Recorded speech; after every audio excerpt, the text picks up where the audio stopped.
Ang mayaman kong asawa Kabanata 1721 dumating si Yuan Shu sa Tianyan sect. Tulad ng naisip ni Qin Yu, ang pilgrimage city na ito ay itinayo ng dalawang lalaki ng pamilya Chao. Ang buong lungsod ay napuno ng kanilang mga tao. Hindi kalabisan na sabihin na walang kahit isang tagalaba sa buong lungsod. Ang biglaang pagdating ni Qin Yu ay natural na nakakuha ng maraming atensyon. Direktang tanong ni Qin Yu habang nag-uusap ang dalawa, "Sir, pilgrimage city lang ba ang meron sa Shuang?" Umiling ang matanda. Siyempre hindi. May 3 lungsod sa Shuang, ngunit ang pilgrimage city ang pinakamakapangyarihan sa 3. Kung gusto ng aming sect master, matagal nang nawala ang 2 lungsod na iyon. Tandang padamdam. Hinawakan ni Qin Yu ang kanyang baba at nagtanong, "Nakaka-curious ako kung paano kayo karaniwang naglilinang." Ang espiritual na enerhiya dito ay napakanipis na tila hindi ito angkop para sa paglilinang. Walang pakialam na sumagot ang matanda, "Hindi ko masasabi sa iyo iyon, ngunit kung gusto mo talagang malaman, maaari kitang ipakilala sa isang tao." "Maraming salamat." Masayang sabi ni Qin Yu. Sabi ng matanda, "Maghintay ka muna dito, babalik ako agad." Tumango si Qin Yu at sinabing, "Sige, salamat." Pagkatalikod ng matanda, dumiretso siya sa gitna ng Pilgrimage City. Sa City Lord Palace of Pilgrimage City, nakaupo sa trono ang isang lalaking may mahabang buhok at mabangis na hitsura. Siya ay naglalaro ng isang butil sa kanyang kamay, at tila gusto niya ang butil na ito. Malamig na sinabi ni Chao Kang, "Brother Shou, medyo matigas ang ulo ni Qin Yu. 2 beses ko siyang inimbitahan at 2 beses niya akong tinanggihan." "Ayos lang, walang pakialam na sabi ng lalaking nasa trono. Ang taong ito ay si Chao Shou. Brother Shou, may tiwala ka ba na talunin si Xiao Sheng sa pagkakataong ito?"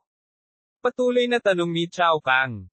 Gumisi si Chao Shou. Pinagpag niya ang butil sa kanyang kamay at sinabing, "Gamit ang bagay na ito sa kamay, hindi ako natatakot sa sinuman. Magagamit ko ito ng dakilang mga banal na kakayahan." Tumango si Chao Kang at sinabing, "Totoo iyon." Nakuha nila ang butil na ito ng nagkataon. Dahil din sa butil na ito kaya naging pinakamakapangyarihang tao sa Shuang ang 2 kapatid ng pamilya Chao at halos naghari dito. Gayunpaman, hindi pa rin alam ng dalawa kung ano ang butil. Hindi man lang nila alam ang mga kakayahan nito. Sa sandaling ito, nagmamadaling pumasok ang matanda. Itinaas niya ang kanyang mga kamay sa 2 magkapatid at sinabing, "Isang kakaibang binata ang dumating sa lungsod at humingi ng maraming impormasyon tungkol kay Shuang." "Ano ang kakaiba doon?" Matapos mawala ang patay na ilog, ang mga tao ay pumupunta sa Shuang araw-araw. Si Chao Shou ay walang pakialam. Tumango ang matanda at sinabing, "Gayunpaman, ang binatang ito ay hindi simple. Mas mabuting pumunta ka at tingnan." Hinala ko siya ay ipinadala ng Nanzhou. Bagamat nag-aatubili si Chao Shou, nagtanong pa rin siya pagkatapos mag-isip ng ilang sandali, anong klaseng binata siya.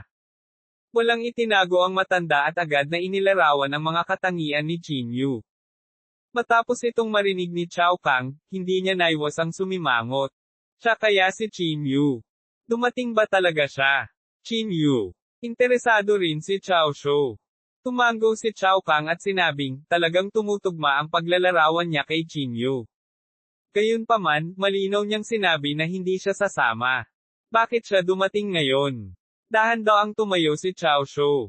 Sa isang mahinang ngiti, sinabi niya, "Narinig ko na si Qin Yu ay may magulong katawan at tinalo niya si Yuan Shu noong bata pa si Yuan Shu. Medyo interesado ako sa kanya."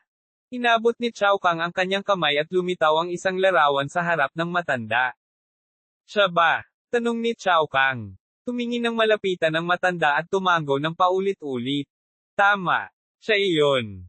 Si Qin Yu talaga." Agad na naging malamig ang ekspresyon ni Chao Kang. "Maghintay ng ilang sandali. Pupunta ako at ibabalik ko siya."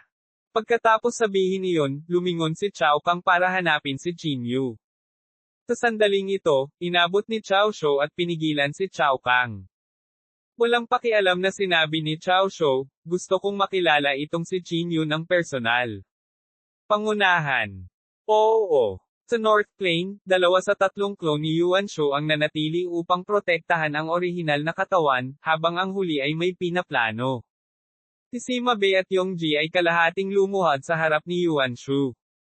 Naghihintay ang dalawa sa utos ni Yuan Shu. Mayroong daan-daang libong tao sa labas ng pinto. Lahat sila ay nakasuot ng itim at mukhang kahanga-hanga. Bukas, sundan mo ako sa Nanzhou. Malamig na sinabi ni Yuan Shu pagkaraan ng mahabang panahon. Nang marinig ito, agad na tuwang-tuwa sina Sima Bei at Yongji at mabilis na sumigaw, oo. Guro, saan tayo pupunta sa Nanzhou bukas? Tanong ni Sima Bei. Siyempre, Tianyan Sect. Oras na para bayaran ni Xiao Sheng ang presyo. Kinusat ni Yuan Shu ang kanyang mga mata at ninisyan. Helye. Sa wakas, ungol ni Yongji sa loob. Hindi niya hinintay na makita kung gaano kadismaya si Xiao Sheng kapag natalo siya. Ito ay pareho para sa Sima Bei. Pareho sila ni Yongji, ngunit may ilang pagkakaiba. Gusto ni Sima Bei na makita si Yuan Shu na pag-isahin si Liz Hao.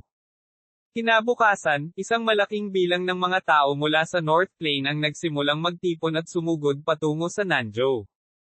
Mula nang gumaling si Yuan Shu, ang mga tao sa hilagang hangganan ay nagsimulang umatras. Kung walang reversion void stage, nililigawan lang nila si kamatayan kung nanatili sila. Lumitaw ang makakapal na itim na anino sa kalangitan ng Nanzhou. Para silang madilim na ulap. Ang gayong nakakatakot na eksena ay nagulat sa lahat sa Nanzhou. Ano iyon? Isang malaking kawen ng mga ibon. Ano bang pinagsasabi mo? Halatang madilim na ulap yan. Uulan na. Umuwi ka na at kunin mo ang mga damit mo sa loob.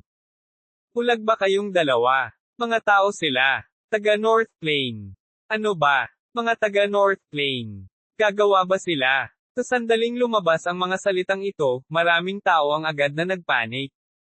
Ang gulo ng eksena. Sa Tianyan Sect, nagmamadaling tumakbo si Deputy Sect Master sa paanan ng Cultivation Mountain at desperadong sumigaw, Sect Master, bad news. Nakatanggap lang kami ng impormasyon na nagsimula na ang mga tao sa North Plain. Sa ilang sandali, naglakad pababa si Xiao Sheng mula sa Cultivation Mountain. Sect Master, bad news. Personal na pinamunuan ni Yuan Shu ang isang team sa Nanzhou at ang target niya ay Tianyan Sect. Huminga si Deputy Sect Master at mukhang takot na takot.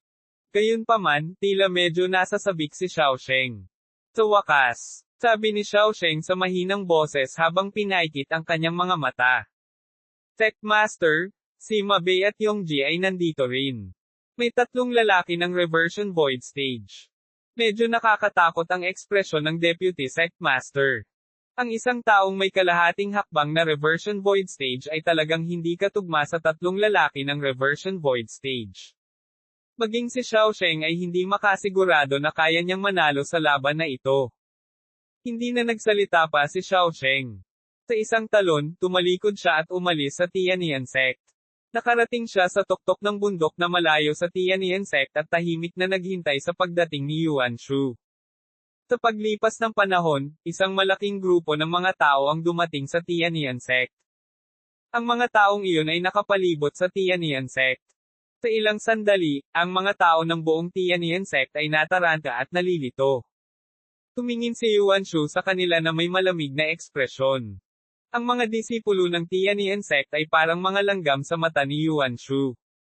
Mababa ang tingin ni Yuan Shu sa mga taong iyon na para bang isa siyang Diyos.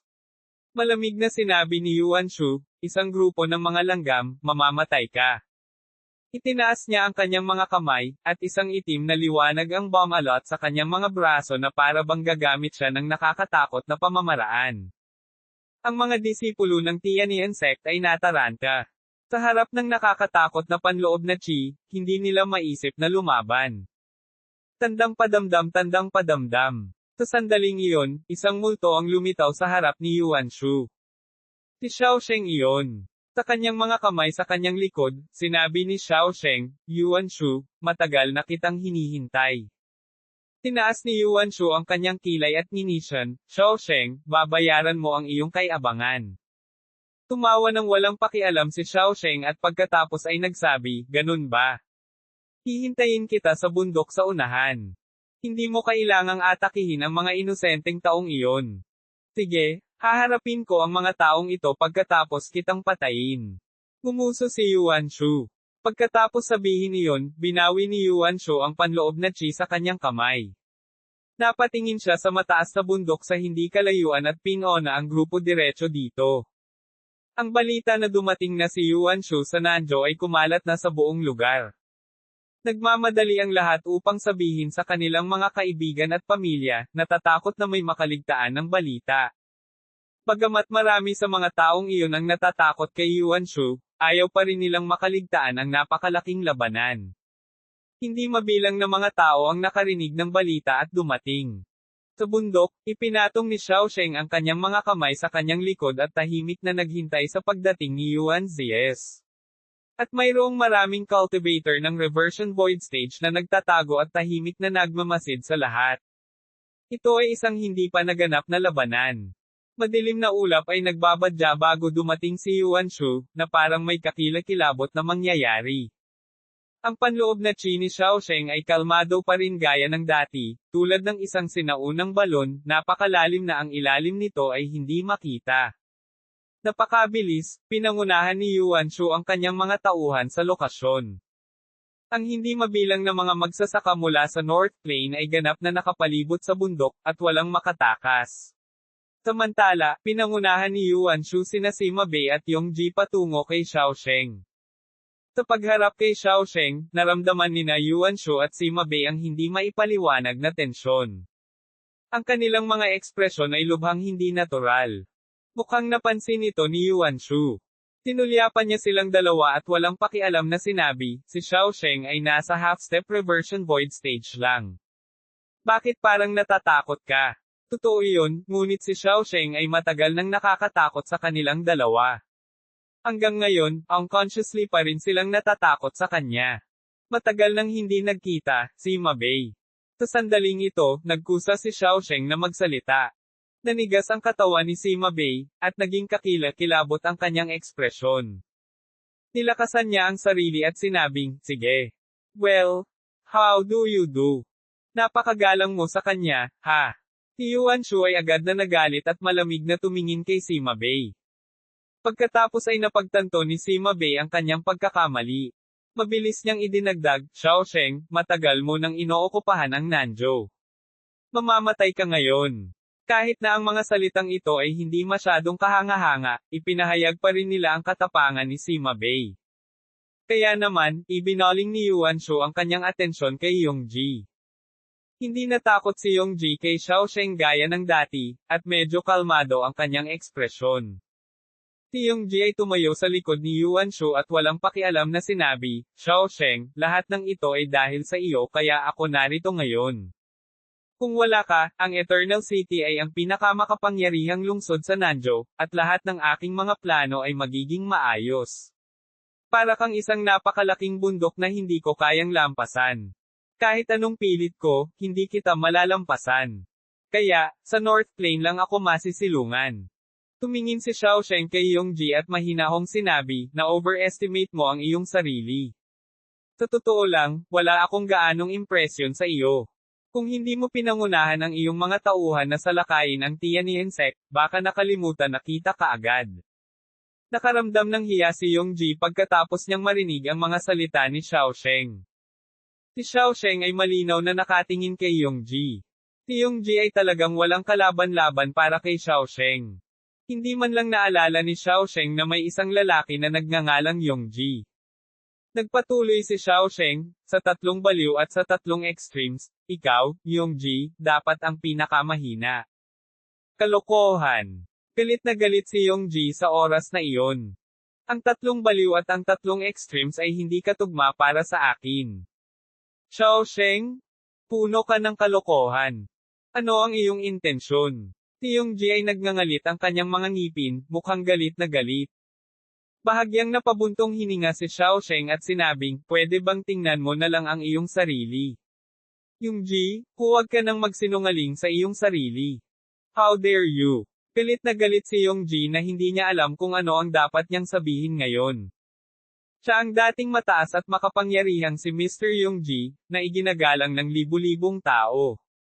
Hindi mabilang na mga tao ang gustong maging mga alagad niya, at hindi mabilang na mga tao ang itinuring siya bilang kanilang huwaran at idolo. Gayunpaman, sa panahong ito, si Yongji ay dumanas ng hindi pa nagagawang dagok. Halos lahat ay nakatingin sa kanya. Xiaosheng? Ang tanga mo. Napaungol si Yongji sa galit. Papatayin kita ngayon at hahayaan kang magbayad sa iyong kayabangan. Bahagyang tumango si Yuan Shu at sinabing may kasiyahan, tama, pagkatapos ay maaari kang gumawa ng unang hakbang. Natigilan si Yongji. Hindi niya namamalayan na umatras ng isang hakbang at bumalik sa likuran ni Yuan Shu. Ano? Natatakot ka ba ngayon? Sabi ni Yuan Shu na may nakakatakot na ekspresyon. Sinabi ni Yongji, hindi. Hindi ako natatakot. Ayaw ko lang na nakawin ang iyong kulog. Bullshit. Gumuso si Yuan Shu. Pagkatapos ay tumingin si Yuan Shu kay Xiaosheng at sinabing, Xiaosheng, dapat mong malaman na mamamatay ka ngayon. Tumingin si Xiaosheng sa kanilang tatlo at sinabing, kung sabay-sabay kayong aatake sa akin, talagang napakaliit ng chance akong manalo, ngunit sa palagay ko ay hindi ninyo gagawin iyon. Hahaha. Hindi napigilan ni Yuan Shu ang tumawa. Malamig siyang tumingin kay Xiaosheng at sinabing, tama ka. Hindi ito mangyayari pansamantala. Ngunit kung may mangyari na hindi inaasahan, kailangan ko munang patayin ka. Malinaw, kahit si Yuan Shu ay hindi 100% tiwala. Walang pakialam na sinabi ni Yuan Shu, Xiaosheng, ang iyong pangalan ay nananatili sa aking pandinig sa loob ng maraming taon. Ang lahat ay nagsasalita tungkol sa kung gaano kakalakas at ang iyong maluwalhating kasaysayan. Pagod na ako dito. Sobrang curious ako sayo. Kung gayon hindi na kailangan ng anumang bagay na walang kaparerekan. Gawin mo ang iyong paglipat, mahinahong sabi ni Xiaosheng. Kinusat ni Yuan Shu ang kanyang mga mata at ang panloob na chi sa kanyang katawan ay nagsimulang mag-ipon ng mabilis. Isang nakakatakot na panloob na chi ang nananatili sa paligid ng buong bundok. Umpisa pa lang, pero nagsimulang gumuho ang bundok. Dahil si Yuan Shu ang sentro, isang malakas na internal chi ang lumabas sa lahat ng direksyon. Ang mga taong nagtatago sa kawalan at nanunood dito ay napailing lahat. Tumalsik pa ng dugo ang mga mahihina. Isang malakas na internal chi ang lumabas mula sa katawan ni Yuan Shu, at ang mga alon ng shockwave ay lumabas mula sa kanyang katawan. Ang ekspresyon ng lahat ay nagbago ng husto nang maramdaman nila ang nakakatakot na panloob na chi ni Yuan Shu. Masyadong nakakatakot. Kahit na lahat sila ay nasa reversion void stage, malinaw na mas malakas si Yuan Shu kaysa sa iba. Kung ikukumpara kay Zhao Jing, si Yuan Shu ay mas nakakatakot. Ito ay isang lubhang nakakatakot na aura na higit pa sa iba pang mga cultivator sa reversion void stage. Lahat ng naruroon ay natigilan sa aura na ito, at maging ang reversion void stage cultivators na nagtatago ay nagsimulang makaramdam ng takot. Ang Panginoon ng North Plain ay lubhang nakakatakot. Bahagyang nagbago ang ekspresyon ni Xiaosheng. Maliwanag, ang kapangyarihan ni Yuan Shu ay lampas sa kanyang imahinasyon. Gayunpaman, hindi ito sapat para takutin si Xiaosheng. Malamig niyang tinitigan si Yuan Shu sa harapan niya. Walang sabi-sabi, itinaas niya ang kanyang kamay at ginawa ang kanyang pagpatay. Ang malakristal na ningning sa kanyang palad ay walang katumbas na nakakasilaw. Ito ay parang isang malaking bundok na bumasag sa kawalan at dumiretso kay Yuan Shu. Si Xiaosheng ang gumawa ng unang hakbang. Malinaw na hindi siya naglakas loob na itago ang kanyang tunay na lakas sa mukha ni Yuan Shu, na napakalakas. Mabuti. Tawa ng tawa si Yuan Shu. Ginamit niya ang Dao technique at isang 7 kulay na ningning ang sumanib sa kanyang itim na palad. Sa sandali ng banggaan, ang buong kawalan ay nabasag. Isang nakakatakot na panloob na chi ang bumaril sa kalangitan, tumago sa madilim na ulap sa kalangitan. Si Xiaosheng ay hindi nang ahas na maging mas mabagal kaysa kay Yuan Shu. Ipinagpatuloy niya ang paggamit ng kanyang pamamaraan gamit ang kanyang palad. Ang Dao technique ay sumanib sa kanyang palad, at sunod-sunod na lumabas ang mga marka. Sa isang kisap mata, si Xiaosheng ay aktwal na nakaipon ng 3,000 marka. Ang bawat marka ay nagniningning na may pambihirang kinang. Nakakatakot. Nagawa niya talagang makaipon ng 3,000 marka sa napakaikling panahon. Natatakot ako na walang sino man sa mundong ito ang makakagawa nito maliban kay Xiao Sheng. Bahagyang nagulat din si Yuan Shu. Malamig niyang sinabi, Xiao Sheng, ikaw talaga ang napili. Sayang naman at mamamatay ka sa harapan ko ngayon.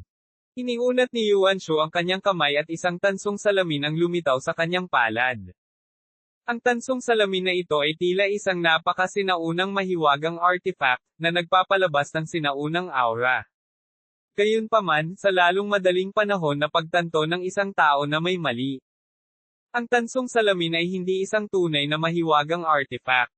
Ito ay isang bagay na nilikha ni Yuan Shu gamit ang kanyang Dao Technique. Gumagamit ng Dao Technique para gumawa ng mahiwagang artifact. Napakalakas ni Yuan Shu. Sa ilang sandali, napuno ng gulat ang mukha ng lahat. Bagamat nilikha ang tansong salamin na ito, mayroon pa rin itong orihinal na panloob na chi at lubhang nakakatakot. Inactivate ni Yuan Shu ang bronze mirror, at isang malakas na internal chi ang agad na bumagsak kay Xiao Sheng. Ang banggaan sa pagkakataong ito ay tuluyan ng nabasag ang bundok. Sa pagbangga ng dalawang tao bilang sentro, ang mga bitek ay lumawak para sa 12 ng mga bituin, at ang buong lungsod ay malapit ng gumuho. Walang sinabi ang dalawa at nagsimula ng hindi pa nagagawang labanan. Sa isang kisap mata, daan-daang beses na silang umatake sa isa't isa. Ang nakakatakot na panloob na chi na iyon ang bumalot sa lahat, at walang ibang nang ahas na sumulong. Ang dalawa sa kanila ay mga Panginoon sa kanilang sariling mga teritoryo at nagtataglay ng napakalakas na kakayahan sa pakikipaglaban. Ang kanilang mga diskarte ay napakalakas din. Gulat na gulat ang mga taong nakatingin sa malayo.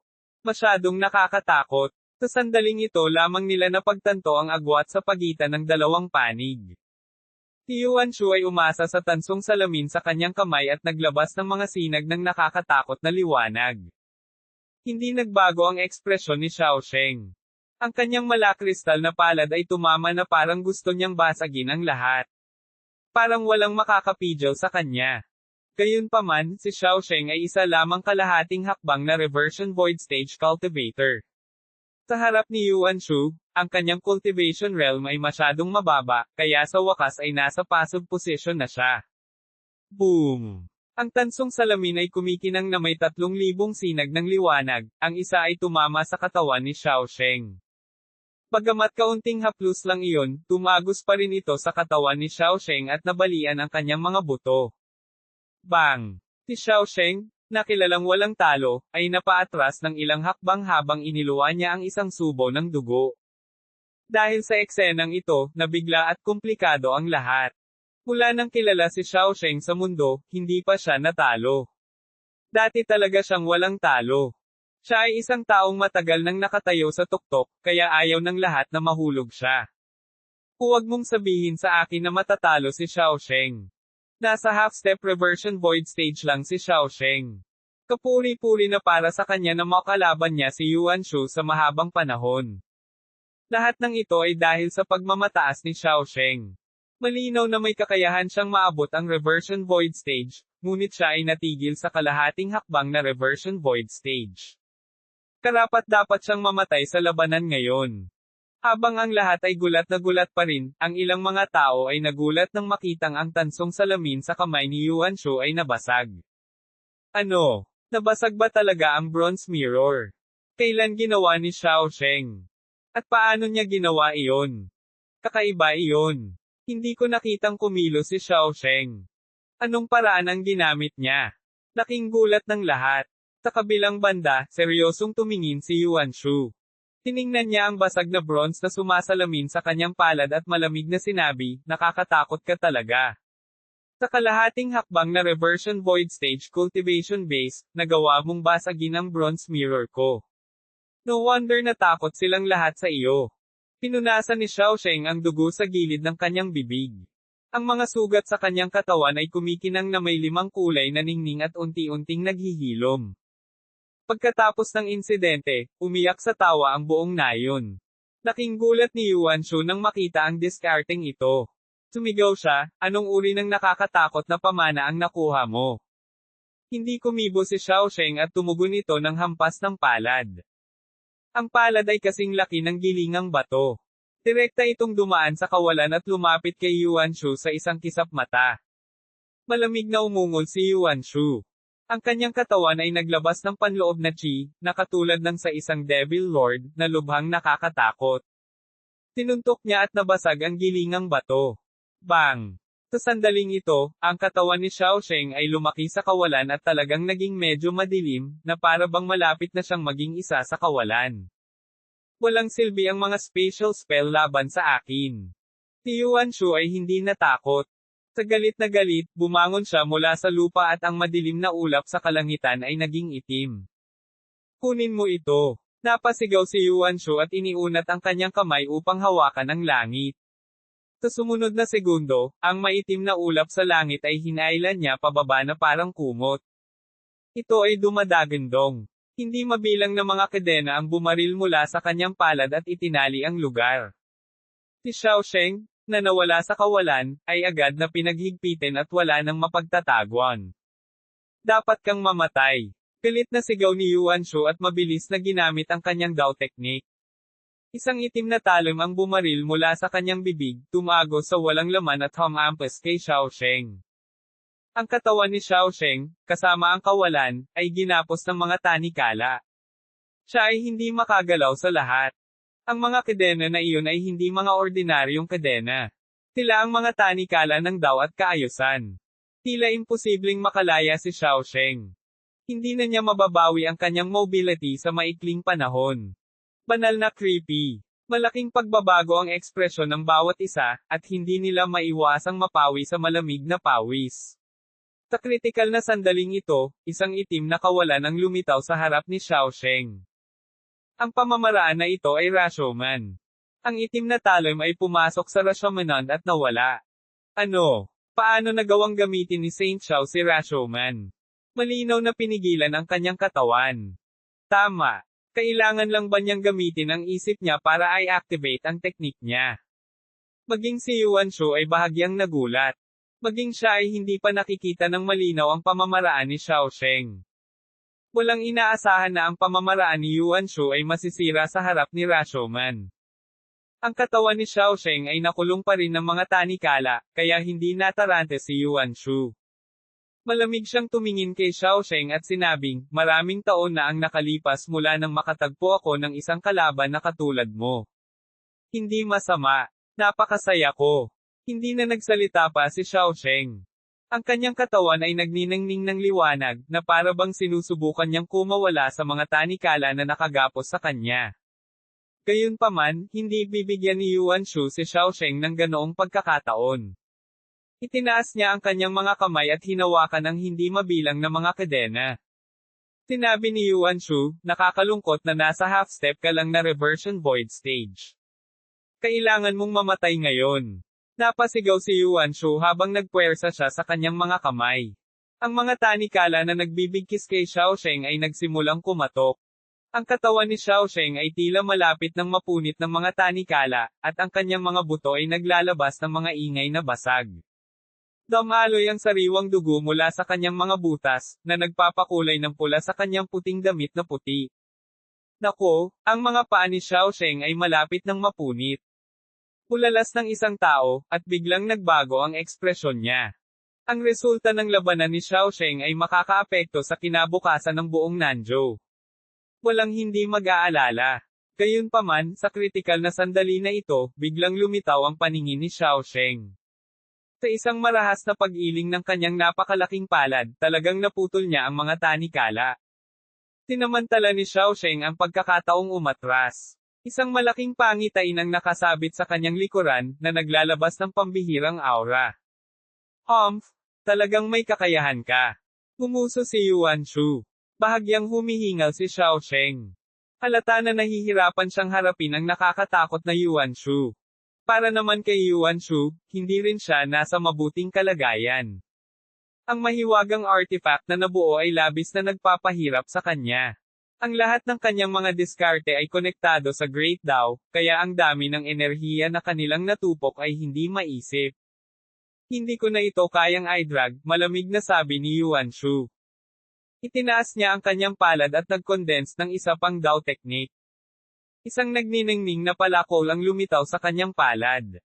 Ang palakol ay kumikinang na may isang madilim na liwanag, at ang hindi mabilang na mga rune dito ay kumikinang din na parang ito ay malapit ng mabuhay. Nakita ng matatalas na mata ang pinanggalingan ng palakol na ito at hindi nila maiwasang mabigla. Ito ay isang sinaunang battle axe. Si Yuan Shu ay maaari talagang bumuo ng isang sinaunang battle axe. Sinaunang battle axe. Ang palakol na napapabalitang ginamit ng Heavenly Emperor. Oo. Isa siya sa pinakamakapangyarihang cultivator sa mundo. Sinasabi na ang kanyang palakol ay maaaring hatiin ang mundo sa dalawa at sirain ang galaxy sa isang casual na alon. Ang mga pamamaraan ni Yuan Shu ay nagulat sa lahat. Sa sandaling ito, bahagyang naging seryoso ang mukha ni Xiao Sheng. Siyempre, alam niya ang tungkol sa sinaunang battle axe. Ito ay isang maalamat na mahiwagang artifact na may walang hanggan na kapangyarihan. Kahit na ito ay pinaikli lamang ng pamamaraan ni Yuan Shu, ang kapangyarihan nito ay hindi pa rin dapat maliitin. Xiao Sheng, ano ang gagamitin mo para harangan ito?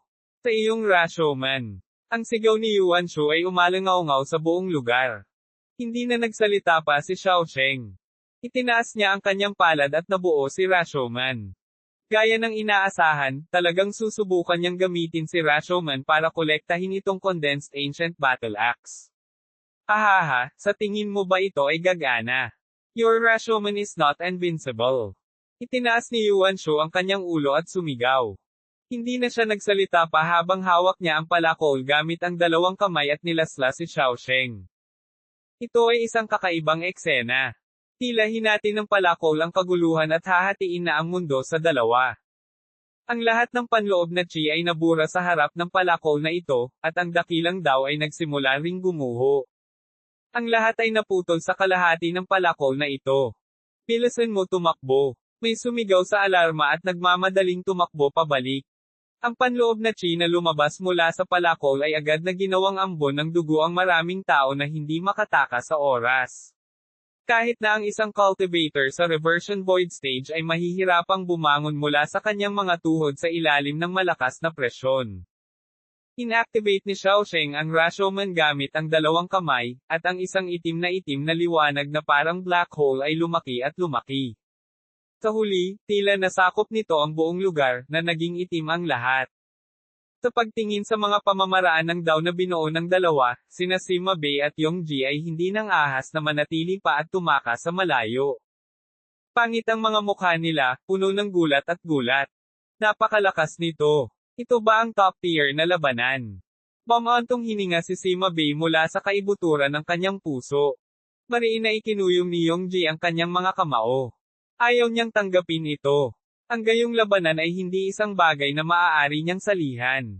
Dapat malaman ng isang tao na si Xiao Sheng ay nasa kalahating hakbang lamang na reversion void stage.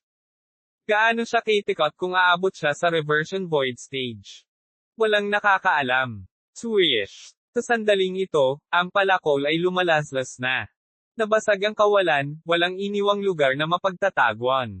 Walang makatakas. Si Rashomon ay naging mas matindi at sa wakas ay nakilala ang sinaunang battle axe. Boom! Sa sandali ng banggaan, marahas na nanginig si Rashomon. Bagamat sinubukan ni Xiao Sheng ang kanyang makakaya upang mapanatili ang Rashomon, ang sinaunang battle axe ay masyadong nakakatakot.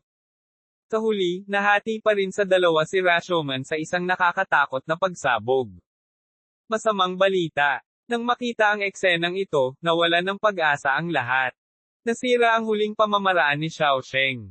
At ang battle axe na iyon ay humahampas pa rin kay Xiao Sheng. Ang mga patong ng nakakatakot na liwanag ay sumabog mula sa katawan ni Xiao Sheng na parang gusto niyang harangan ang sinaunang battle axe. Kasabay nito, ang nakakatakot na pangitain na nakasabit sa likod ni Xiao Sheng ay iniunat din ang palad nito upang harangan ang battle axe. Boom! Dama po ang palakol sa katawan ni Xiao Sheng, at agad na naputol ang palad ng paningin. Ang liwanag na nakalap sa katawan ni Xiao Sheng ay madaling mapunit na parang papel. Dama po ang battle axe sa katawan ni Xiao Sheng, na nagpalipad pabalik sa kanya ng daan-daang milya, at nawala si Xiao Sheng sa paningin ng lahat. Ay nako! Hindi mabilang na mga tao ang ganap na nawalan ng pag-asa sa sandaling ito. Samantala, napangisi si Yuan Shu habang hawak niya ang kanyang battle axe. Si Xiao Sheng, patay na ba? May bomb ulong. Kahit na walang gustong maniwala, ang sinaunang battle axe ay nakatayo pa rin sa katawan ni Xiao Sheng. Boom! Sa sandaling ito, isang sinag ng liwanag ang biglang namuo sa itaas ni Yuan Shu. Ang liwanag ay parang talon, hindi mapapantayan ang kapal na parang hinugot mula sa langit, biglaan at kakilakilabot. Ano? Nagbago ang ekspresyon ni Yuan Shu. Dali-dali niyang kinuha ang kanyang battle axe at umaban. Boom! Ngunit sa kasamaang palad, huli na ang lahat. Agad na nilamon ng liwanag si Yuan Shu at nadurog siya sa lupa. Nawala rin ang battle axe sa kamay niya. Isang malaking butas ang lumitaw sa lupa. Ito ay isang pagkasira, at walang nakakaalam kung ano ang nangyari. Kasabay nito, kinaladkad ni Xiao Sheng ang kanyang nasugatang katawan pabalik sa larangan ng digmaan. Puno na ng dugo ang buong katawan niya ngayon. Ang kanyang kaliwang braso ay naputol, at ang kanyang katawan ay nasa bingit ng pagbagsak. Maraming puting buto ang nalantad, nakakatakot. Kasabay nito, ang panloob na chi ni Xiao Sheng ay nagsimula ring maging medyo magulo. Halata na umabot na rin sa limitasyon ang kanyang kalagayan. Sa sandaling iyon, lumabas si Yuan Shu mula sa pagkawasak. Naglabas siya ng nakamamatay na aura, at ang dugo sa buong katawan niya ay nagmukha siyang demonyo. Umagos ang sariwang dugo sa kanyang katawan. Kahit na mukhang galit na galit si Yuan Shu, ang kanyang panloob na chi ay hindi kasing lakas ng dati. Nako, buhay pa si Yuan Shu. Kahit ano paman, buhay din si Xiao Sheng. Magandang balita ito. Maaaring iyon ang kaso, ngunit huwag kalimutan na si Yuan Shu ay nasa isang mas mahusay na estado kaysa kay Xiao Sheng. Gaya nga ng sinabi nila, hindi masyadong maganda ang kalagayan ni Xiao Sheng. Bagamat nakatayo pa rin siya, unti-unting nawawala ang kanyang panloob na chi. Tandang padamdam. Kung magpapatuloy ito, siguradong talo siya. Tahimik na binibigkas ni Xiao Sheng ang isang spell technique, at ang mga sugat sa kanyang katawan ay nagsimulang kumikinang sa banal na liwanag habang dahan-dahan silang gumaling. Si Yuan Shu, sa kabilang banda, ay pinandilatan ng mata si Xiao Sheng. Itinaas niya ang kanyang mga kamay at malamig na sinabi, nasa half-step reversion void stage ka pa lang, pero kaya mo na akong masaktan ng husto hanggang dito. Sinasang-ayunan ko ang iyong kakayahan, Xiao Sheng. Hindi ko kailangan ng pag-aproba mo, malamig na sabi ni Xiao Sheng. Dapat ay mayroon ka pang ilang trump card na hindi mo pa ginagamit. Naniniwala ako na hindi ka maglalakas loob na harapin ako ng Rashomon lang. Pinaikit ni Yuan Shu ang kanyang mga mata. Tama ka. Walang itinago si Xiao Sheng. Kung hindi kita kayang patayin sa pamamaraang ito, kung gayon natalo ako sa labanang ito, sabi ni Xiao Sheng habang bumantong hininga. Nagtaas ng ulo si Yuan Shu at tumawa. Xiao Sheng? Sa tingin mo ba bibigyan kita ng pagkakataong iyon? To tell you the truth, I know you are strong, but your strength is beyond my imagination. Akala ko noong una, sa cultivation realm ko, madali kitang mapatay, pero kahit ganoon, hindi kita minamaliit. Bawat teknik na ginamit ko ay matalas at mabangis. Gayunpaman, paulit-ulit mong nagawang makaligtas. Ito ay tunay na nagparamdam sa akin ng pagkagulat at takot. Sa makatuwid, papatayin kita ngayon kahit na ano pa ang pigilan mong maabot ang reversion void stage. Nang marinig ito, nagbago ang ekspresyon ng lahat. Naisip nila, ano ang ibig sabihin nito ni Yuan Shu? Aalisin ba niya si Xiao Sheng nang hindi inaalagaan ang kanyang reputasyon? Tima Bei? Yongji? Sabay nating salakayin at patayin siya. Umungol si Yuan Shu. Agad na humakbang sina Sima Bei at Yongji at tumabi kay Yuan Shu. Kasuklam-suklam. Sa ilang sandali, ang lahat ay galit na galit. Ang cultivation realm ni Yuan Shu ay nasa itaas na ni Xiao Sheng, at ngayon ay 3 laban sa 1. Napakawalandian ni Yuan Shu. Siya ang Panginoon ng North Plain. Isang bagay na hindi siya naglakas loob na hintayin si Xiao Sheng na makarating sa reversion void stage, ngunit ngayon ay naiisip pa niyang labanan ang 3 laban sa 1. Ito ay masyadong kasuklam-suklam. Paanong ang gayong tao ay maging isang Panginoon? Napangisi si Yuan Shu nang marinig niya ang mga talakayan sa paligid niya. Ang kasaysayan ay isinulat ng mga nanalo. Ang kaligtasan ay ang pinakamahalagang bagay, malamig na sabi ni Yuan Shu. Si Xiao Sheng, na nasa bingit na ng pagbagsak, ay nahaharap ngayon sa tatlong makapangyarihang figure ng reversion void stage. Ang sitwasyon ay lubhang disadvantageous para sa kanya. Naging malamig ang ekspresyon ni Xiao Sheng. Tumingin siya kay Yuan Shu sa harap niya at sinabing, Yuan Shu, parang na-overestimate kita. Hahaha. Kumagalpak ng tawa si Yuan Shu. Xiao Sheng? Nabuhay ako ng libu-libong taon at nasaksihan ang hindi mabilang na mga henyo. Alam mo ba kung ano ang aking inaasahan para mabuhay? Walang hiya. Agad namang nagmura ang mga tao sa paligid nila. Gayunpaman, sila ay masyadong mahina at hindi makakatulong sa lahat. Sina Yuan Shu, Yongji, at Sima Bei ay malamig na nakatingin kay Xiao Sheng sa harap nila. Nakaramdam ng kaunting pinanibik sina Yongji at Sima Bei. Si Xiao Sheng ay palaging isang hindi malulutas na bundok sa kanilang mga puso. Ngayong nagawa na nilang patayin siya ng personal, paanong hindi sila masasabik? Hindi ko akalain na magkakaroon ako ng ganoong araw. Malamig na sabi ni Sima Bei habang nakatingin kay Xiao Sheng. Xiao Sheng? Wala ka sa ganitong sitwasyon ngayon kung naabot mo ang reversion void stage. Sa kasamaang palad, masyado kang mayabang. Tigaw din ni Yongji. Nanatiling tahimik si Xiao Sheng, malamig lamang na nakatingin sa tatlo sa kanyang harapan. Walang silbi kahit pagsisihan mo ngayon. Dito ka mamamatay ngayon. Isang masasamang ngiti ang ipinakita ni Yongji. No need to talk nonsense. Sabay nating salakayin at patayin siya, malamig na sabi ni Yuan Shu. Sige. Si Sima Bei at Yongji ay humakbang pasulong, ang kanilang mga katawan ay nagpapakita ng napakalakas na hangarin sa labanan. Kung si Xiao Sheng ay isang tigre, kung gayon sina Sima Bei at Yongji ay dalawang lobo. Ang isang tigre na palaging nasa bingit ng kamatayan ay mahihirapang pigilan ang dalawang lobo na napakahanga. Xiao Sheng? Matagal ko nang hinihintay ang araw na ito. Sa wakas ay mapapatay na kita gamit ang sarili kong mga kamay. Malamig na sigaw ni Yongji. Halika. Sinabayan ng galit na dagindong ni Sima Bei, sabay na umatake ang dalawa, dumiretso sa Xiao Sheng. Ano? Sa tingin mo ba wala tayong ibang kasama sa Nanzhou? Sa sandaling ito, isang paputok na sigaw ang umalangaw-ngaw mula sa malayo. Isang nagninangas na pulang ilaw ang lumitaw sa harap ni Xiao Sheng. Hinaranggan ng liwanag ang mga dinadaanan ni Sima Bei at Yongji, na humadlang sa kanila na makalapit kay Xiao Sheng. Pagkatapos, nakita ng lahat ang isang figure na tila ball ang apoy sa langit. Bigla itong bumagsak sa lupa at tumayo sa harap ni Xiao Sheng. Ang taong ito ay walang iba kundi si Wen Wanchong. Pinandilatan ni Wen Wanchong si Yuan Shu at nagmura, ikaw ang Lord of North Plain. Basura ka lang. Hindi mo sila matatalo, kaya tumawag ka ng tulong. Ba! Wala kang kahihiyan. Wen Wanchong. Nakikialam ka, malamig na sabi ni Yongji. Tumingin si Wen Wanchong kay Yongji at nginisyan. Beastard? Nakalimutan mo na ba yung sinabi ko last time? Nasabi ko na.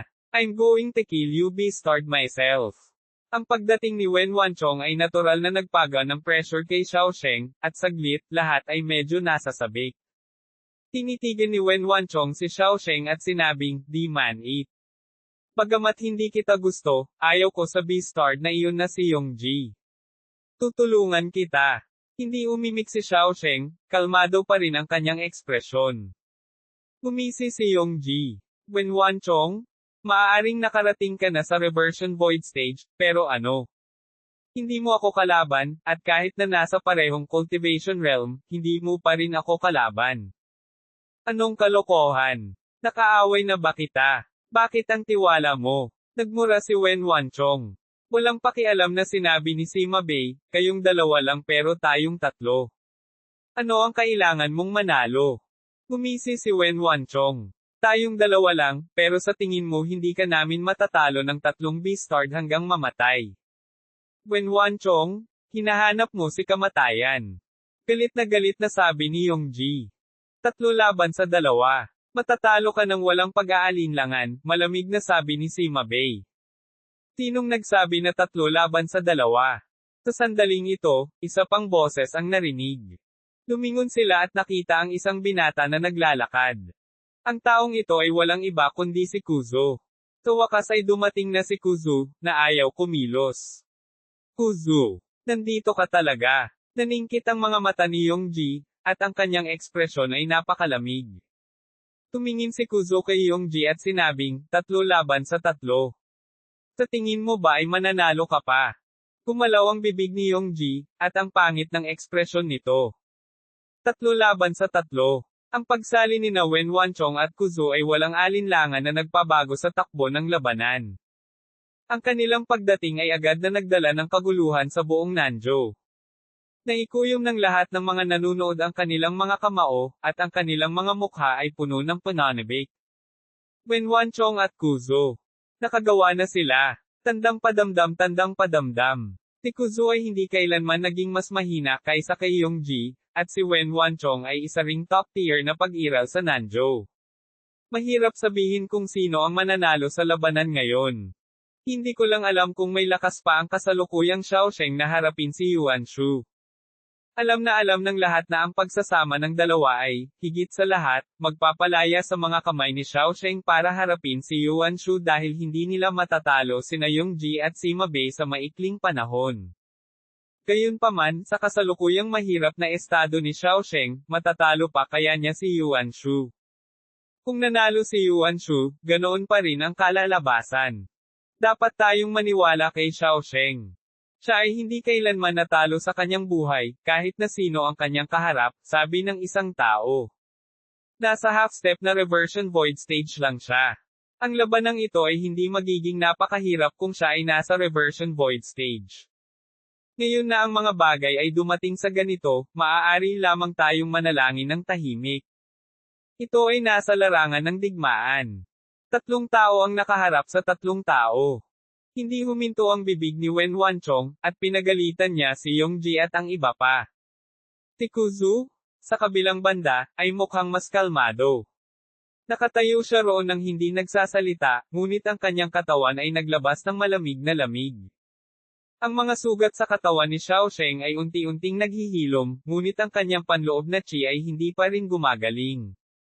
Kuzo, hindi ka talaga namatay noong nakaraan. Sa sandaling ito, tumingin si Yuan Shu sa direksyon ni Kuzo. Bahagyang tumango si Kuzo at ngumiti. Ang swerte ko. Nakaligtas ako. Ngumuso si Yuan Shu. Tama ka. Ang swerte mo talaga. Dahil hindi ka namatay noong nakaraan, papatayin kita sa pagkakataong ito. Cut the crap. Kuzo, ipaubaya mo sa akin si Yongji. Matagal ko na siyang nakitang nakakasira sa paningin, malamig na sabi ni Wen Wanchong. Wala akong anumang pagtutol, walang pakialam na sabi ni Kuzo. Tumingin siya kay Sima Bei at pinili ang kanyang kalaban. 3-3. Nagsimula na naman ang laban. Malamig na pinandilatan ni Xiaosheng si Yuan Shu. Ang kanyang bahagyang maputlang mukha ay puno ng layuning pumatay. Pinaikit ni Yuan Shu ang kanyang mga mata para lakihan si Xiaosheng at ninisyan. Alam kong mayroon ka pa ring trump card, ngunit sa tingin mo ba ay gagana ito?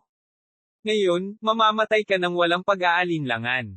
Habang nagsasalita siya, itinaas ni Yuan Shu ang kanyang ulo at umungal, ang kanyang panloob na chi ay muling sumabog.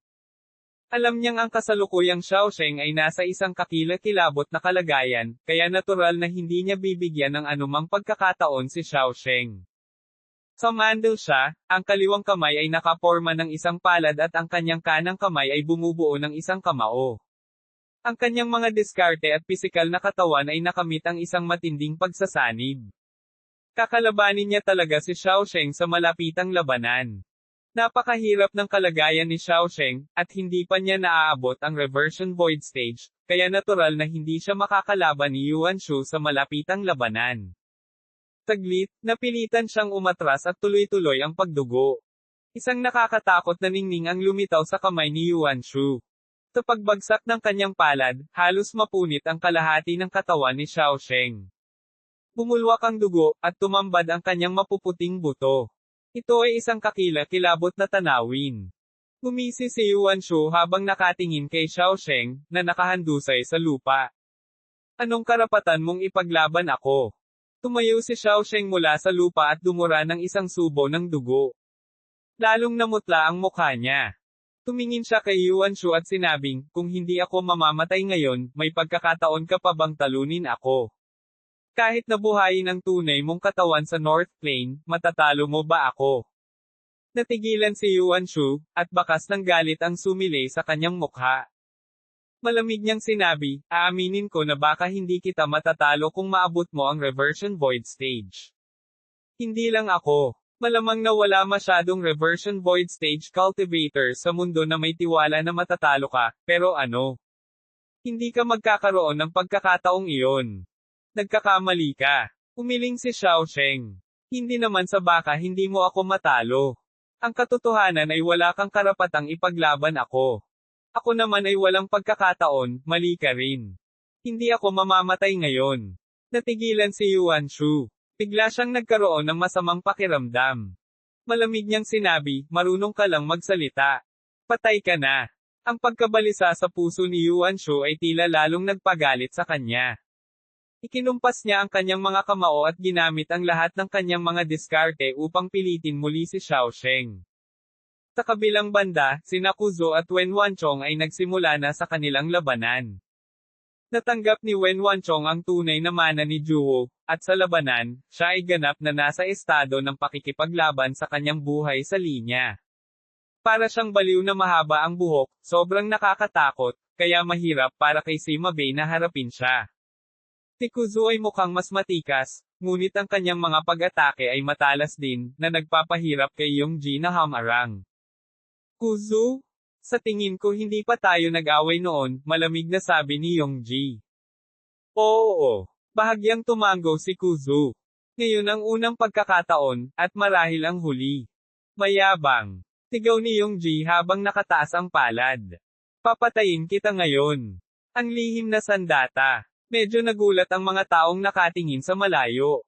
Anong klaseng teknik ito? Bakit hindi ko nakitang ginamit ito ni Xiao Sheng dati? Ni hindi ko pa narinig, naisip nila.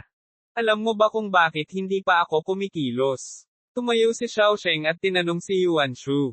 Dahil wala kang kakayahang gawin iyon, ginisyo ni Yuan Shu.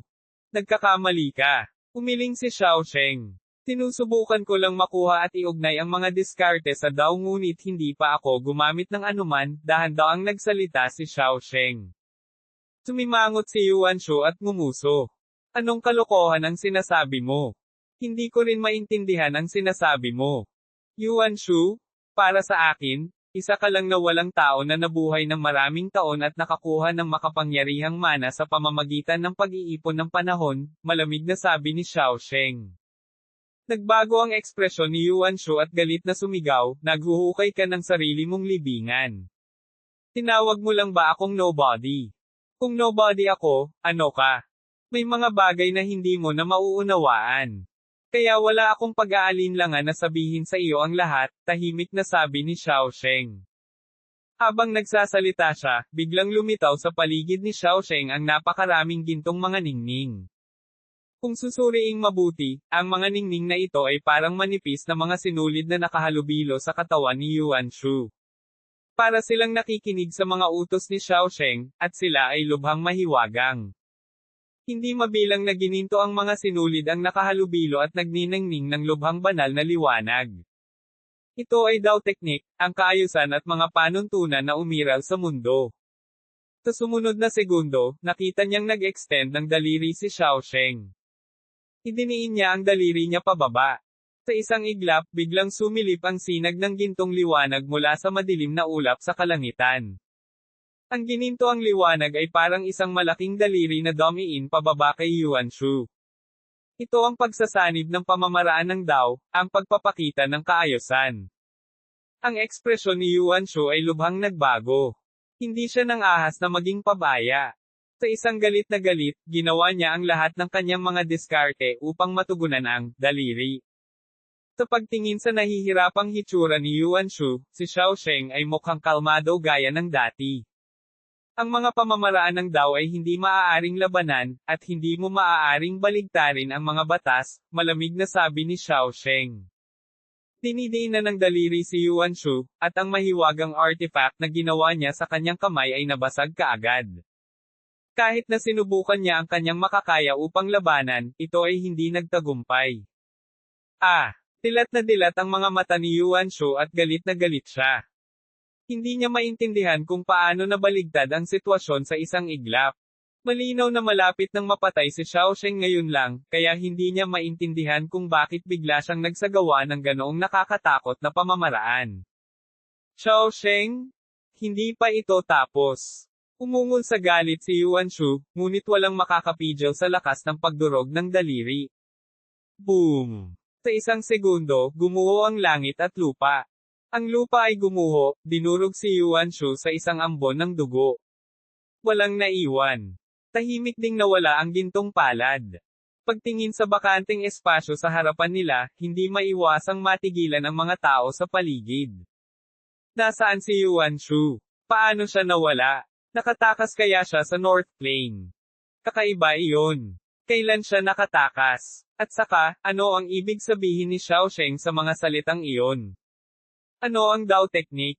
Napatulala ang lahat. Tanging si Xiao Sheng lamang ang nakakaalam na si Yuan Shu ay patay na. At least, wala na itong clone niya. Nasa malayo ito ngayon. Sina Kuzu at Wen Wanchong ay nasa gitna ng isang matinding labanan. Si Wen Wanchong ay nasa isang laganap na estado, na naging sanhi ng Sima Bei sa isang hindi magandang posisyon. Oo nga, hindi ako makapaniwala na nakakatakot din si Wen Wanchong. Nagulat si Sima Bei habang lumalaban siya. Bago ngayon, hindi niya siniseryoso si Wen Wanchong. Hindi na mas mabuti ang kalagayan ni Yongji. Kahit na hindi siya overmatched, hindi siya maaaring magdulot ng anumang banta kay Kuzu. Sa sandaling ito, sina Sima Bei at Kuzu, na nag-aaway, ay nakapansin ng isang figure sa parehong oras. Nang makita nila ang figurang ito, agad na nagdilim ang kanilang mga mukha. Ang taong ito ay walang iba kundi si Xiao Sheng. Ang katotohanan na si Xiao Sheng ay nakatayo dito ay nangangahulugan na si Yuan Shu ay natalo. Ikaw. Itinuro ni Sima Bei si Xiao Sheng, takot na takot. Malamig na tiningnan ni Xiao Sheng si Sima Bei at sinabing, gusto mo pa bang magpatuloy? Nanigas ang katawan ni Sima Bei, at hindi siya nang ahas na magsalita. Hindi niya gustong makilala si Saint Xiao sa buhay niya, lalo pa siyang labanan. Nagdilim ang ekspresyon ni Yongji. Ang pagkatalo ni Yuan Shu ay nangangahulugan na sila ay nabigo sa digmaang ito. Talagang natalo si Yuan Shu. Huminga ng malalim si Yongji, nakaramdam ng matinding galit. Tara na. Mabilis na nagpasya si Sima Bei at nagmamadaling sumigaw. Chiti? Gusto mong pumunta ngayon? Nananaginip ka.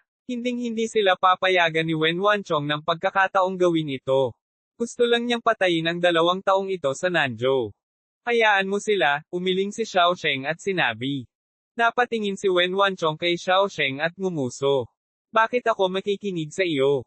But for the fact that you're injured, sinuntok din sana kita. Pagkatapos sabihin iyon, hindi na nanatili si Wen Wanchong. Tinapot niya ang puwete niya at umalis. Inilapit ni Kuzu ang isang malungkot na mukha at bahagyang yumuko kay Xiao Sheng at sinabing, magkita tayo. Pagkatapos noon, umalis na rin si Kuzu. Ang isang malaking bilang ng mga tao mula sa North Plain ay umalis sa Nanzhou, at ang mga tao mula sa Nanzhou ay nakahinga ng maluwag. Talagang nanalo si Xiao Sheng. Talagang umasa siya sa kanyang half-step reversion void stage cultivation para talunin si Yuan Shu. Nakakatakot, sobrang nakakatakot. Natatakot ako na walang sino man sa mundong ito ang nakagawa ng gayong kahangahangang gawa. Hindi naman totoo iyon. Maraming mahuhusay na tao sa kasaysayan na maaaring magawa ito. Habang pinag-uusapan ng lahat ang laban, nakaalis na si Xiao Sheng. Maraming mga magsasaka na lihim na nanunood ng labanan ay napuno ng takot at magkahalong damdamin. I just knew it. Buti na lang at hindi ako nakagawa ng move laban sa kanya kanina. Mukhang si Zhao Jing ang lumaban para sa atin. Kung hindi, malamang hindi na tayo makakalabas dito ng buhay. See you, everyone. Maglilinang na lang ako sa kapayapaan mula ngayon. Uwi. Ito ay ngayon sa North Plain. Ang isa sa mga clone ni Yuan Shu ay mukhang seryoso. Bagamat isa lamang itong clone na namatay sa labanang ito, walang alinlangan na kahihiyan ito kay Yuan Shu. Bilang isang cultivator na nasa return to void stage, talagang natalo siya sa isang half-step na reversion void stage cultivator. Higit sa lahat, nakuha rin niya ang mana ng Immortal Slaying Sect. Talagang iniisip ko kung saan galing ang Xiaosheng na ito. Nanlaki ang mga mata ni Yuan Shu sa gulat at nagngangalit ang kanyang mga ngipin. Si Hiteng, na nasa isang tabi, ay lumapit at ikinulong ang kanyang mga kamay. Master, hindi na kailangang mag-alala. Naniniwala ako na si Xiaosheng ay malubhang na sugatan. Bakit hindi mo samantalahin ang pagkakataong ito para patayin siya? Itinaas ni Yuan Shu ang kanyang ulo at tumingin kay Hiteng.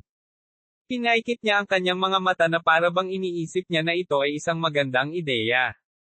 Ang kapangyarihan ni Xiaosheng ay higit pa sa kanyang imahinasyon. Ayaw na niyang maghintay pa. Gusto lang niyang alisin sa mapa ang nakakatakot na kalaban na ito sa lalong madaling panahon. Kung hindi, kung maabot niya ang reversion void stage, ang buong North Plain ay malamang na nakataya. Kaya, tumayo si Yuan Shu at malamig na sinabi, aalis na ako papuntang Nanzhou.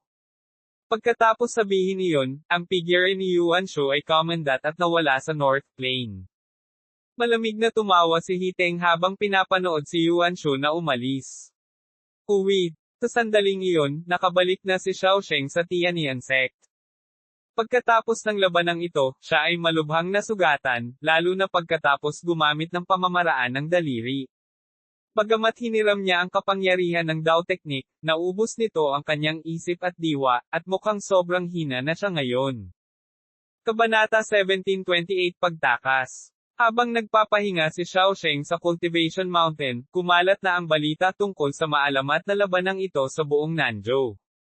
Nagawa ni Xiaosheng na patayin ang isang reversion void stage cultivator bilang isang half-step na reversion void stage cultivator. Tunay na kahanga-hanga ang gayong gawain. Alam ko na, mukhang dominante pa rin si Xiaosheng gaya ng dati. Mukhang hindi masyadong bode asterisk si Yuan Shu, haha. Si Kuzu at Wen Wanchong ang huling pumasok, ngunit napakahalaga din nito. Kung wala sila, natatakot akong malalagay sa panganib ang Nanzhou. Tandang padamdam. Ang mga tao ay sumali sa isang mainit na talakayan.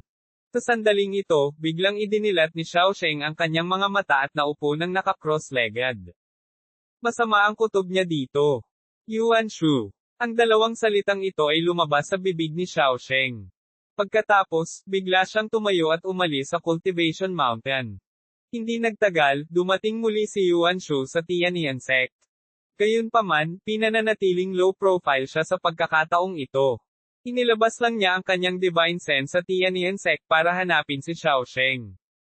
Wala talaga siya dito. Kumunat ang noo ni Yuan Shu. Tumingin siya sa paligid at natahimik sandali. Sa huli, nagpasya siyang bumalik sa North Plain pansamantala. Ito ay ngayon sa North Plain. Ang clone na ito ni Yuan Shu ay kasalukuyang malamig na nakatitig kay Hiteng, Sima Bei, at sa iba pang Yuan Shu. Dapat mamatay si Xiaosheng, pagkaraan ng ilang sandali, malamig na tumalsik si Yuan Shu. Si Sima Bei at ang iba pa ay mukhang matigas, hindi nangangahas na magsalita. Ang lakas na ipinakita ni Xiaosheng ngayon ay nakaramdam na sila ng takot, at maging si Yuan Shu ay ganoon din ang naramdaman. Pumunta ka ngayon sa Nanzhou. Gawin mo ang lahat para mahanap si Xiaosheng, malamig na sabi ni Yuan Shu. Sa sandaling ito, biglang sinabi ni Yongji, maaari nating isaalang-alang ang paggamit ng iba para itaboy siya. Hindi ba sinabi ni Shuang na aalisin nila ang Nanzhou? Pinaikit ni Yuan Shu ang kanyang mga mata at tumingin kay Yongji. Pagkatapos ng ilang sandali ng katahimikan, sinabi niya, oo naman. Pumunta ka sa Shuang. Si Sima Bei at Hiteng ay pupunta sa Nanzhou upang hanapin si Xiaosheng. Oo. Sabay-sabay na tumanggo silang tatlo. Hindi napigilan ni Yongji na makahinga ng maluwag. Hindi na niya gustong tumuntong muli sa Nanzhou. Kahit na mahanap niya si Xiaosheng, nag-aalala siyang papatayin siya. Kaya, naghiwalay silang tatlo at umalis sa North Plain. Uwi. Nasa Shuang ito ngayon. Naghihintay si Chinyu sa matandang lalaki sa tea house. Hindi nagtagal, pumasok ang matandang lalaki sa tea house kasama si Chao Shou. Naglakad silang dalawa hanggang sa Chinyu at umupo sa tapat niya. Nang makita ang matanda, bahagyang yumuko si Chinyu bilang pagbati. Pagkatapos, itinuro ng matanda si Chao Shou, na nasa tabi niya, at nakangiting sinabi, Chinyu, kung mayroon kang anumang nais mong malaman, maaari mo siyang tanungin. Kilalang kilala niya ang Pilgrimage City. Salamat. Tumango si Chinyu. Kung gayon, iiwan ko muna kayo. Maghintay kayong dalawa, nakangiting sabi ng matanda. Pagkasabi nito ay tumalikod na ang matanda at umalis. Pagkaalis niya, tumingin si Chao Shou kay Chinyu at walang pakialam na sinabi, sa tingin ko gusto mong malaman kung paano gumagana ang cultivation sa Pilgrimage City, tama ba? Sumagot si Chinyu ng oo at nagpatuloy, wala akong naramdaman na mayamang espiritual na enerhiya pagkatapos kong pumunta sa Shuang. Mahirap na makagawa ng maraming return to void stage cultivator sa ganoong kapaligiran sa maikling panahon. Bakit mo gustong malaman ang lahat ng ito? Tanong ni Chao Shou na may halong pagkatuwa. Hindi ito sinubukan ni Chinyu na itago. Ngumiti siya at sinabing, sa totoo lang, pumunta ako sa Shuang para maghanap ng dark energy. Paano mo malalaman na may dark energy sa Shuang? Bakit may dark energy dito? Nakangiting tanong ni Chao Shou. Kumunat ang noo ni Chinyu. Bigla niyang naramdaman na medyo kakaiba ang lalaking nasa harapan niya, pero hindi pa niya mailagay ang daliri niya rito. Narinig ko ito mula sa iba ngunit hindi ko ito nakita sa Pilgrimage City, sabi ni Chinyu sa malalim na boses. Pagkatapos sabihin iyon, sumulyap si Chinyu kay Chao Shou at nalaman niyang walang dark energy na umiikot sa katawan ni Chao Shou. Sa palagay ko ay maaaring maling lugar ang napuntahan ko. Mukhang hindi kailangan ng Pilgrimage City ng dark energy, sabi ni Chinyu. Kabanata 1729 Kayamanan. Sa tingin mo ba makakatakas ka sa Shuang? Ngumisi si Chao Shou. Pinisil niya ang kanyang palad at naglabas ng isang bowl ang kulay ube. Ang bowlang ito ay kumikislap na may liwanag. Ito ang lihim na kayamanan na nakuha ni Chao Shou nang nagkataon. Gamit ang lihim na kayamanan na ito, madali niyang mahanap ang lokasyon ni Chinyu, kaya hindi siya naguguluhan. Ito rin ang dahilan kung bakit siya naglakas loob na hayaan si Chinyu na umakyat ng mag-isa. Gayunpaman, may ibang kwentong ibibigay si Chinyu. Matapos maglakad palabas ng Pilgrimage City si Chinyu, nagsagawa siya ng line word formula at bumaril. Sa isang kisap mata, daan-daang bituin na ang nalakbay niya. Pagkatapos maglakbay ng daan-daang bituin, pinunasan ni Chinyu ang pawis sa kanyang noo at sinabi sa mahinang boses, malapit na iyon. Marahil ang taong iyon ay mula sa pamilya Chao. Napaupo siya sa lupa at bahagyang humihingal, nakatingin ang mga mata sa malayo. Ito ay isang desyerto sa unahan na walang bakas ng 10,000 milya. Napakahirap na hanapin ang iba pang dalawang lungsod. Oo, hahanapin ko lang ito ng hakbang-hakbang, naisip ni Chinyu sa kanyang sarili. Kaya, siya ay humakbang pasulong at nagtungo sa susunod na lungsod. Sa kabilang panig, kinuha ni Chao Shou ang lihim na kayamanan at binalak na hanapin ang mga bakas ni Chinyu. Sa sandaling ito, may biglang pumunta sa gilid ni Chao Shou, kinulong ang kanyang mga kamay, at nagsabi, Guro, may isang taga North Plain na gustong makita ka. Nagulat si Chao Shou, at pagkatapos ay sinabi niya sa malamig na boses, North Plain. Matagal ng panahon ang nakalipas, bumuo ng alyansa ang North Plain at Shuang na may layuning sama-samang salakayin ang Nanzhou. Gayunpaman, ang usaping ito ay matagal nang naiimbak. Nagulat nga si Chao Shou na biglang may pinapunta ang North Plain. Natahimik siya saglit bago nagsalita, alam ko. Pagkatapos mag-isip tungkol dito, paulit-ulit, nagpa siya si Chao Shou na iwan muna si Chinyu pansamantala. Sa opinyon ni Chao Shou, dahil pumunta si Chinyu sa Shuang para maghanap ng dark energy, hindi siya madaling umalis, kaya hindi siya nagmamadali. Nasa loob na ito ngayon ng sekta ng pamilya Chao. Nakaupo si Yongji sa isang upuang gawa sa retan, naghihintay sa pagbabalik ni Chao Shou. Mr. Yongji? Mukhang nabuhay na muli si Yuan Shu, di ba? Hindi ka ba nagpunta sa Nanzhou? Tanong ni Chao Kang, na nakatayo sa gilid. Ibinuko ni Yongji ang kanyang bibig, hindi alam ang isasagot. Kung isisiwalat niya ang balita ng pagkatalo ni Yuan Shu, tiyak na maiisip ng dalawang kapatid ng pamilya Chao na mag-back out. Pagkaraan ng ilang sandali ay napangiti si Yongji. Ito ay isang clone lamang. Kailangan pa niya ng ilang oras upang buhayin ang kanyang pangunahing katawan. Oh, talaga? Bakit ko narinig na may malaking labanan sa pagitan ng Nanzhou at North Plain? Bahagyang ngumiti si Chao Kang at sinabi. Nagbago ang ekspresyon ni Yongji. Alam niyang hindi na niya may tatago ang bagay na ito, kaya tumango na lang siya at sinabing, sa katunayan, isa sa mga clone ng Master ang pumunta sa Nanzhou para makipaglaban kay Xiao Sheng. Si Chao Kang ay tahimik, naghihintay kay Yongji na magpatuloy. Malubhang nasugatan ng clone ng Panginoon si Xiao Sheng, at siya ay kasalukuyang walang malay, patuloy ni Yongji. Oh, ibig sabihin natalo si Yuan Shu. Walang pakialam na sabi ni Chao Kang. Dahil sa prangka ni Chao Kang, natalo si Yongji. Malinaw, si Chao Kang ay hindi nahulog sa kanyang bitag. Ang clone ang natalo, ngunit kahit na ganoon, halos patayin niya si Xiao Sheng, sabi ni Yongji sa malalim na boses. Ibinuko ni Chao Kang ang kanyang bibig at magsasalita na sana nang bumalik si Chao Shou. Pumunta siya sa gilid ni Yongji at malamig na sinabi, diretso na tayo sa punto. Itinaas ni Yongji ang kanyang mga kamay kay Chao Shou at sinabing, ikaw ang sect master na si Chao Shou, tama. Nandito ako sa utos ng master na iulat ang labanan. Natahimik si Chao Shou, naghihintay na magpatuloy si Yongji. Natutunan ni Yongji ang kanyang leksyon. Hindi niya itinago ang nangyari at ipinaliwanag niya ito ng detalyado. Hindi lang iyon, ngunit taos-puso din niyang sinabi, sa totoo lang, magtatagal pa rin ang master para mabuhay muli, kaya hindi siya makakapunta sa Nanzhou. Gayunpaman, kung ang master ay ganap na nabuhay na muli, natatakot ako na si Xiao Sheng ay makakatuntong sa Return to Void stage. Sa oras na iyon, hindi ganoon kadaling alisin si Xiao Sheng. Sa tingin ko alam mo na kung gaano siya kitikot sa oras na iyon. Sa tingin mo ba natatakot kami sa kanya? Sinabi ni Chao Kang sa sobrang hindi nasisiyahang paraan. Ikinaway ni Chao Shou ang kanyang kamay at pinutol si Chao Kang. Sabihin ang totoo, hindi ako natatakot kay Xiao Sheng kahit na umabot na siya sa Return to Void stage, sabi niya kay Yuan Shu.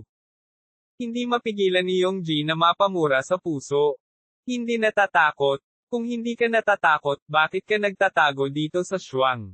Matigas ka ba? Naisip niya. Kahit na naisip niya ito, ngumiti pa rin si Yongji at sinabing, alam ko kung gaano ka kalakas, ngunit hindi natin kailangang makipagsapalaran. Alam kong hindi ka naniniwala sa akin, ngunit nasa aking mga kamay ang lihim na kayamanan na ito. Talagang hindi ako natatakot sa kanya, walang pakialam na sabi ni Chao Shou.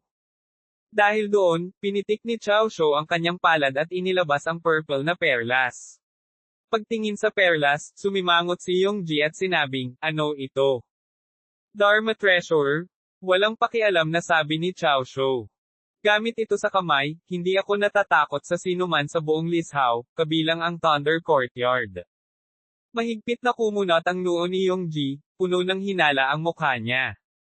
Si Chao Shou ay hindi nagmamadali. Sa isang pag-iisip, agad niyang isinaaktibo ang perlas. Sa isang iglap, nagbago ang kulay ng langit, at bumitak ang lupa. Isang nakakatakot na aura ang lumabas mula sa perlas, at isang aura na hindi hihigit sa banal na kapangyarihan ng durog. Sa isang iglap lang, nalaglag si Yongji sa aura na ito. Damaloy ang dugo sa kanyang katawan at marami sa kanyang mga buto ang nabasag. Sa kabutihang palad, iniligpit ni Chao Shou ang item na ito sa oras. Kung hindi, si Yongji ay namatay sa lugar. Ano ito? Walang pakialam si Yongji sa mga sugat sa katawan at mabilis na tumayo. Sinabi ko na secret treasure iyon. Nagdududa ka pa ba sa mga salita ko? Walang pakialam na sabi ni Chao Shou. Agad na nagdilim ang ekspresyon ni Yongji. Ang takot sa bagay na ito ay higit na lumampas sa kanyang imahinasyon. Wala siyang pag-aalinlangan na ang aura kanina ay maaaring pumatay sa kanya sa isang iglap. Pero, Handa pa rin akong tumulong. Sa sandaling ito, biglang iniba ni Chao Shou ang paksa at sinabing may mahinang ngiti. Nang marinig ito ni Yongji, tuwang-tuwa siya. Mabilis niyang hinawakan ang kanyang mga kamay at sinabing, "Maraming salamat, Sect Master Chao. Pero may kondisyon ako," sabi ni Chao Shou na may mahinang ngiti. "Sect Master Chao, mangyaring sabihin." Nagmamadaling sabi ni Yongji. "Nabalitaan ko na nakuha ni Yuan Shu ang bahagi ng pamana ng Immortal Slaying Sect. Naiintindihan ko kung anong uri ng sekta ang Immortal Slaying Sect at interesado rin ako dito," walang pakialam na sabi ni Chao Shou. "Pagkatapos nito, gusto ko ang mana na nakuha ni Yuan Shu. Kung pumayag ka, pupunta ako sa Nanzhou pagkaraan ng 3 araw at papatayin ko si Xiao Sheng." Nagsalubong ang kilay ni Yongji. Sa buong North Plain, si Yuan Shu lang ang nakakaalam tungkol sa pamana ng Immortal Slaying Sect. Pinahahalagahan nila ito ng husto. Gayunpaman, kung hindi niya inalis si Xiao Sheng ngayon, maaaring wala na siyang pagkakataon sa hinaharap, at maaaring mawala pa ang kanyang buhay. "Oo, pumayag ako sa ngalan ng aking Panginoon. Hanggat papatayin mo si Xiao Sheng, lahat ay maaaring pag-usapan." Agad na sabi ni Yongji. "Kaya mo bang magdesisyon?" Tanong ni Chao Kang. "Sino ang tatanggi ngayon na mayroon kang ganoong kayamanan?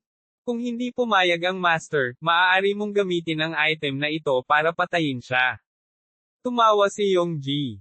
Nagkatinginan ang magkapatid at parang naisip na may sense. "Sige, kukunin ko ang ulo ni Xiao Sheng sa loob ng 3 araw." Agad namang tumango si Chao Shou. Kabanata 1730 Kumilos si Chao Shou. Ang mga salita ni Chao Shou ay parang isang cardiac stimulant na itinurok sa puso ni Yongji. Tuwang-tuwa si Yongji. Mabilis siyang yumuko at sinabing, "Salamat, Sect Master Chao." Nang hindi na nagtagal, iniwan niya kaagad si Shuang. Pagkaalis niya, tumingin si Chao Kang kay Chao Shou at sinabing, "Sect Master, hindi mo ba hinanap si Qin Yu? Bakit hindi ko siya nakikita?" Nakatakas siya. Walang pakialam na sumagot si Chao Shou, "Ngunit huwag kang mag-alala. Hahanapin ko siya ngayon." Tandang padamdam. Nang matapos, inilabas niya ang perlas, mabilis na ipinakita ang lokasyon ni Qin Yu. "Tingnan natin kung saan ka matatakbuhan." Malamig siyang tumawa.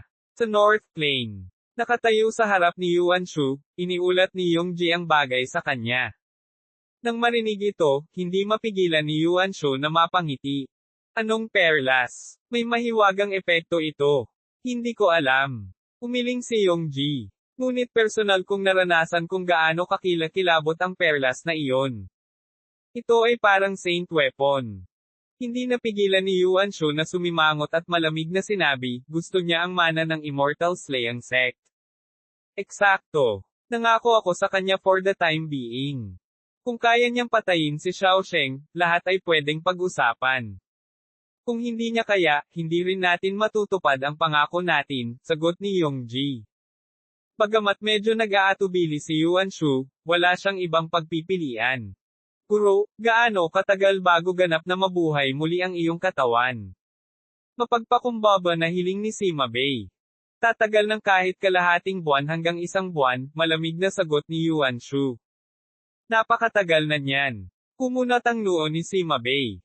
"Kung hindi lang ito matagal, hindi ako pupunta sa Shuang," sabi ni Yuan Shu sabay nguso. Ang 1 buwan ay higit pa sa sapat para maabot ni Xiao Sheng ang reversion void stage. Maaaring tumagal ito ng wala pang 1 buwan. Kaya, kinailangan niyang paalisin siya sa lalong madaling panahon. Sa Nanzhou. Napakagandang araw noon, at tila bumalik sa normal ang buhay ng mga magsasaka.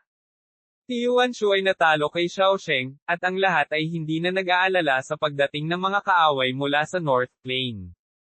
Ngunit sa sandaling ito, isang malawak na eksena ang biglang kumislap sa kalangitan. Tinakop nito ang halos buong langit at lupa, at nakikita ito ng mahigit kalahati ng Nanzhou. Ano yon? Mukhang gawa ito ni Shuang. Hindi pa rin sila sumusuko. Kahit si Yuan Shu ay natalo, at naglakas loob pa rin silang salakayin tayo. Nang ang lahat ay nabigla, isang eksena ang lumitaw sa kalangitan. Ipinakita nito ang pag-uusap ni Chao Shou at Yongji. Sa pag-uusap, nasaksihan nila ng sariling mga mata ang kapangyarihan ng perla sa kamay ni Chao Shou.